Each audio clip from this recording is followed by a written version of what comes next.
మన లోకల్ నుంచి కుర్రోడు వచ్చారు, రారా నాన్న అప్పులలో ఎండపడుతున్నాడు, ఏదో చేస్తాడంట కామెడీ వస్తారు, గట్టిగా చెప్పట్లు.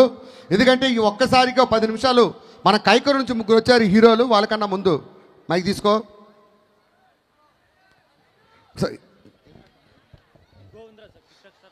టిక్ టాక్ గోవిందరాజుకి ఒకసారి గట్టిగా చెప్పట్లు, కామెడీ చేస్తాడంట.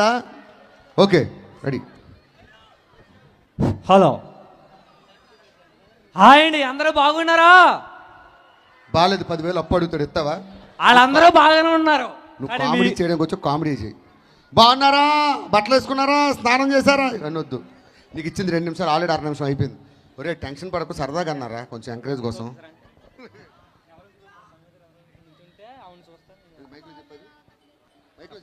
ఏం కావాలి అడిగి?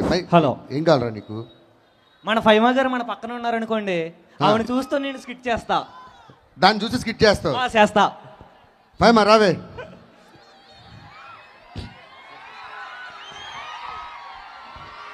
Hello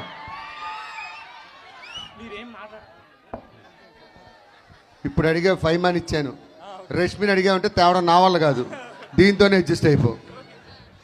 okay sir, okay sir. Hi అండి, అందరికీ నమస్కారం.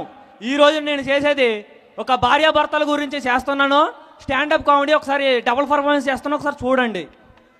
ఏమండి శ్రీమతి గారు? చెప్పండి భర్త గారు. మనకి రీసెంట్గా పెళ్ళయింది కదా, మరి మనకు పుట్టే పిల్లలకి పేరేమని పెడదాం? ఒకటి పేరు కందిపప్పు, ఇంకొకటి పేరు గన్నేరు పప్పు అని పెడదామండి. గన్నేరు పప్పు అని పెడదామండి. అన్నావులే, గ్యాస్ పైకి గ్యాస్ మాట తగిలించే మొఖమో నువ్వు. చూసారు కదండి, మా శ్రీమతి చెప్పింది అంటే పెళ్ళైతే చేసుకోను కానీ శోభనం అయితే వద్దు, పిల్లలు అల్లే పడతారు అన్నట్టు ఉంది. అదేంటండి భర్త గారు నన్ను అలా అంటారు? మరి లేకపోతే ఏంటే, నువ్వేమైనా పుష్పగడుగు పుట్టావా? నేనేమైనా ఎర్రి పుష్పగడుగు పుట్టానా? ఎర్రి పుష్పగడుగు పుట్టానా? సర్లే, ఈరోజు రాత్రికి రెడీగా ఉండు, అలా వెళ్ళి మల్లెపూలు తీసుకువస్తా. అయ్య బాబోయ్, నాకు సిగ్గేస్తుంది బాబు. సిగ్గేయడానికి నువ్వేమైనా బుల్లెట్ భాస్కర్ గారు పెళ్ళానువా? నరేష్ గారి పెళ్ళానువా? నా పెళ్ళానువే. సర్లే, నేను అలా వెళ్ళి మల్లెపూలు తీసుకొస్తా, నువ్వు రెడీగా ఉండు. మల్లెపూలోయ్ మల్లెపూలోయ్ బాబు, ఒక మూర మల్లెపూలు ఇవ్వబా. ఇదిగో తీసుకోండి. మల్లెపూలు తీసుకున్న తర్వాత ఇంటికి వెళతా. మా శ్రీమతి ఏం చేస్తుందో ఒకసారి చూడండి మీ అందరూ. ఏమే శ్రీమతి, శ్రీమతి, అబ్బా అబ్బా ఒళ్ళు కాలుతుంది. ఉదయం బాగానే ఉన్నావు కదా శ్రీమతి, జ్వరం వచ్చేసిందండి. ఏమన్నా ఒళ్ళు కాలుతుంది? ఎంతకన్నా కాలడానికి ఏముంటుంది అక్కడ? అరే నాకు ఒక విషయం అర్థం కావద్దు, చెప్పు. ఇద్దరు వాయిస్లు నువ్వు చేసినప్పుడు దీన్ని ఎందుకంటే నించోబెట్టావు ఇక్కడ? జరగని పెళ్ళికి ఎవడో పెళ్లి బేనం పెట్టుకున్నట్టు దీనికి ఉంటుందా? ఏముంటది? మామూలు అక్కడ ఉంటారు అంతే కదా, దీనికి ఉంటుందండి అన్నాడు. ఏముంటుంది చెప్పరా? సరేరా, నేనే భార్య అనుకొని చెయ్యి. ఏ 3 రావట్లేదా? మరి చెయ్యి. సిగ్గుపడుతుంది, ఆ సిగ్గు చూడలే సగం మంది వెళ్ళిపోతుంది. చెయ్యి. ఎక్కడి దాకా వచ్చావు? మల్లెపూల దాకా వచ్చావు, అక్కడ నుంచే అవునండి. ఈ సంగతి అయితే వెళ్తాం. శ్రీమతి, శ్రీమతి, అబ్బా ఒళ్ళు కాలుతుంది. ఉదయం బాగానే ఉన్నావు కదా శ్రీమతి, జ్వరం వచ్చేసిందండి. జ్వరం వచ్చేసిందా? మరి ఈ సంకలు ఉల్లిగడ్డలేంటి? ఉల్లిగడ్డలేంటి? ఓర్ని చూసేస్తావా నీ దుంపతెగ. ఏవండి ఏవండి ఏంటి చెప్పా? ఏవండి రేపొద్దున మా పుట్టింటికి వెళతానండి. మరి మీ పుట్టింటికి వెళతా మరి నా శోభనం? అదా, నా ఫ్లెక్సీ తీసుకుని ముందు పెట్టుకుని చేసేసుకోండి, మీకు అలవాటే కదా. చూశారు కదండి, మా శ్రీమతి అలా పుట్టింటికి వెళ్ళిపోయింది.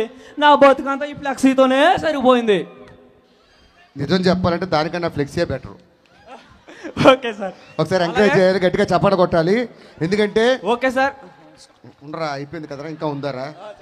నువ్వు దాన్ని పక్కనెట్టుకొని నువ్వే చేస్తే ఇంకేముంటుందిరా? ఇప్పుడు దాన్ని పక్కనెట్టుకొని ఒక్కడే ఎలా చేసావు?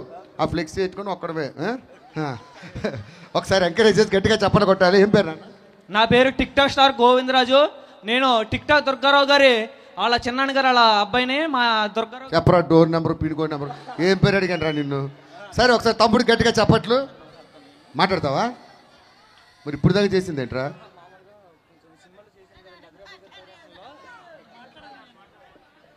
నువ్వు ఏలిస్తే మండ మింగేసేటట్టు ఉన్నావురా. వీడేదో మాట్లాడతాడంట. సరే ఒక్క నిమిషం ఇద్దాం, చెప్పు. Hello, only 1 minute. అందరికీ ఒక వినపం అండి. నేను మన జబర్దస్త్ అదిరే అభి గారి డైరెక్షన్లో రాజ్ తరుణ్ గారి సినిమాలో చిరంజీవి అన్న సినిమా చేశానండి. అది వచ్చే నెలలో రిలీజ్ కాబోతుంది. కావున ప్రతి ఒక్కరూ చూసి ఈ యొక్క సినిమాని సక్సెస్ఫుల్ చేస్తారని కోరుతున్నాను.